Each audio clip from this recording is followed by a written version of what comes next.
Dictation start होगी 3 second बाद।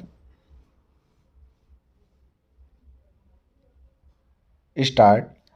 अपनी अपनी मंजिल को पाने की चाहत हर किसी की होती है। इस चाहत में वह निरंतर बढ़ता जाता है, या कहें कि इस क्रम में वह उन रास्तों को भूल जाता है जिनसे गुजर कर मंजिल की ओर बढ़ता है और अपनी मंजिल को पाता है। एक तरह से जीवन में मंजिल ही प्रमुख बन जाती है। रास्ते गौण हो जाते हैं, वे मंजिल को पाने के माध्यम मात्र बनकर रह जाते हैं। जबकि ऐसा मानना या रास्ते को कमतर समझना हमारी भूल है। समझने की ज़रूरत है कि रास्ते न हो तो मंजिल तक पहुंचना मुमकिन नहीं। वे रास्ते ही हैं जिन पर चलते हुए हमें कई तरह के अनुभव होते हैं। धूप छाँव, सर्दी गर्मी, सब कुछ इन्हीं रास्तों पर गुजरते ही महसूस किया जा सकता है। साथ ही अपनी तरह के कई पथिकों से भी इन रास्तों में ही भेंट मुलाकात की जा सकती है। इनमें से कुछ हमारा साथ निभाते हुए चलते हैं तो कुछ अपरिचित ही रह जाते हैं और आगे बढ़ जाते हैं। वहीं कुछ लोग हमें एक नया अनुभव दे जाते हैं। इन रास्तों पर मिलने वाले हर पथिक की अपनी एक भूमिका होती है। हमें इन सब का आभार मानते हुए चलते रहना चाहिए, क्योंकि इन रास्तों पर वही चल पाते हैं जिन्हें चलने का रसास्वादन करने आता है। कवि शिव मंगल सिंह सुमन की एक कविता की पंक्तियां हैं। इस पथ पर वे ही चलते हैं जो चलने का पा गए स्वाद। जिस जिस से पथ पर स्नेह मिला उस राही को धन्यवाद। दरअसल चलना शुरू करने से लेकर अंतिम पड़ाव तक में रास्ते महत्वपूर्ण भूमिका निभाते नजर आते हैं, लेकिन हमारी आंखें इस कदर मंजिल को ढूंढने में खोई रहती हैं कि उन्हें रास्ते की खूबसूरती नहीं दिखाई देती है। उन्हें यात्रा के दौरान मिलने वाले पेड़ों की कतारें, नदियों की कल कल और पक्षियों की चहचहाट भी आकर्षित नहीं कर पाती। उन्हें इतने भी गरज नहीं होती कि 2 पल रुक कर कानों में रस घोलने वाला चिड़ियों का शोर सुना जाए, बहती हुई नदी के पानी का शीतल आचमन किया जाए। आखिर इतनी हड़बड़ाहट किस लिए? जिस मंजिल तक पहुँचने के लिए लोग नाक की सिध में दौड़े जा रहे हैं, वहाँ तो सभी को पहुँचना ही है। हाँ, पहुँचने के समय में घड़ी 2 घड़ी आगे पीछे हो सकता है पैरा।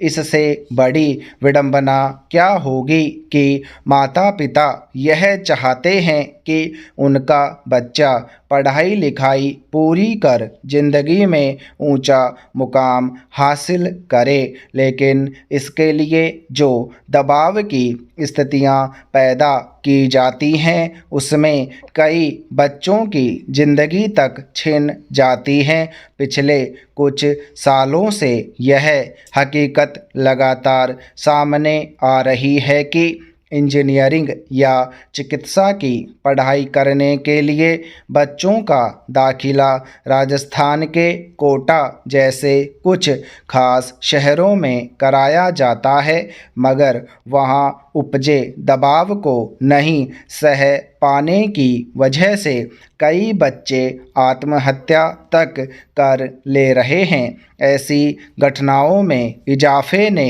हर तरफ चिंता पैदा की है, मगर आज भी बहुत सारे अभिभावक यह समझ पाने में नाकाम हैं कि अपना सपना पूरा करने निकले बच्चे आखिर क्यों मौत को चुन लेते हैं। इस मसले पर अब सुप्रीम कोर्ट ने भी चिंता जताई है कि वक्त के साथ ज़्यादा सख्त होते प्रतिस्पर्धा के मानदंड के समांतर अभिभावकों की ओर से पैदा किए गए अत्यधिक दबाव को कई बच्चे नहीं झेल पाते हैं और आत्महत्या का रास्ता अख्तियार कर लेते हैं। पैरा देश में लगभग हर दिन अपराध की चिंताजनक घटनाएं सुर्खियों में बनी रहती हैं। मसलन बलात्कार, तलाक, हत्या, जातिगत हिंसा,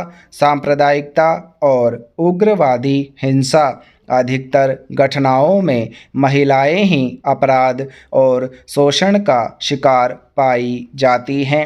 हमारा समाज पितृसत्तात्मक है। अधिकतर ग्रामीण तथा शहरी क्षेत्रों में पुरुष महिलाओं के प्रति एक वस्तु की तरह व्यवहार करते हैं और समाज में पुरुषों द्वारा महिलाओं को एक नकारात्मक दृष्टि से देखा जाता है।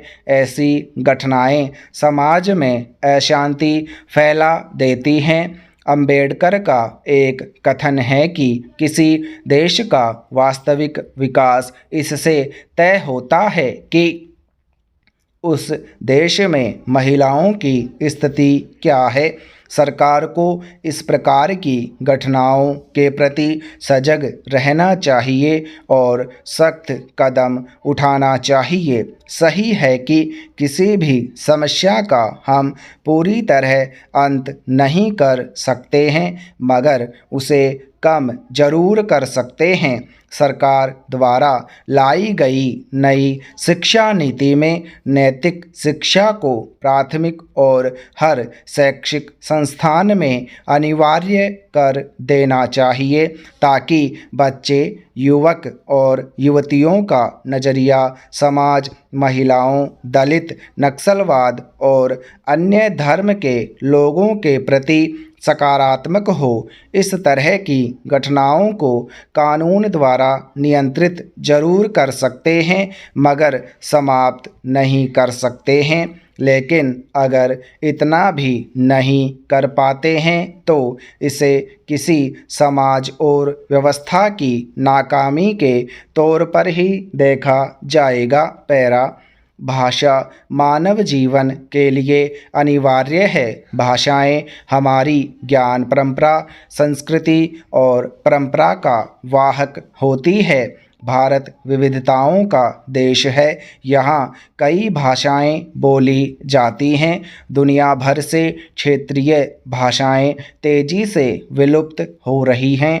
भाषाओं की विविधता और उससे जुड़े समाज और पर्यावरण की विविधता से लोग सशक्त होते हैं। जब उनकी भाषा विलुप्त होती है तो उनके संसाधन, पहचान और उनकी लोकतांत्रिक ताकत समाप्त हो जाती है। भारत में लाखों प्रकार की बोलियां बोली जाती थीं, जो अब काफ़ी घट गई हैं। हर स्थानीय बोली या भाषा अपने परिवेश से जुड़ी होती हैं। उसे इलाके के पेड़ पौधे, फूल पत्तियों, फल सब्जियां, नदी नालों और पोखरों, पशु पक्षियों, त्योहार, आभूषण, परिधान, ऋतुओं, फसलों, देवी देवताओं, लोक कथाओं के समावेश से उसे इलाके की भाषा बनती है, जिस केवल